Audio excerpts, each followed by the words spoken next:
অভাবের সংসার এমনি চলেন, আমার ফুটানি মারা ইলিশ মাছ আনছেন। এত টাকা পাইছেন কই আপনি?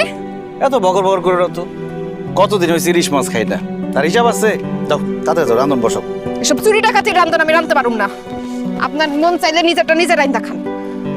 কি কব ওইডি, তোমার মাথা ঠিক আছে?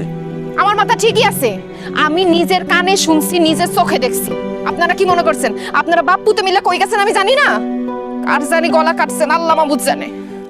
ও সারাটা জীবন খালি ভুলি বুঝে গেল।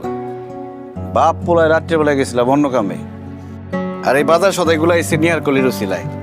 মিয়ার বেটা আইছিল, তার পোলার বিয়া, নিয়ার কলিরে হায়ার করতে আইছে, 5,000 টাকা কন্টাক্ট হয়েছে। আমি কইছিলাম অর্ধেক বায়না করতে, বড়লোক মানুষ তো, বড়লোক মানুষের বড় মন, পুরো টাকাটাই দিয়ে গেছে। ওই টাকা দিয়েই বাজার করলাম, নিয়ার কলি খাওয়ান কিনলাম। আমি যাও তাদের ইলিশ মাছ রান্ধো, কতদিন খাই না। আমি পুকুর থেকে ডুব মেরে আহি। আচ্ছা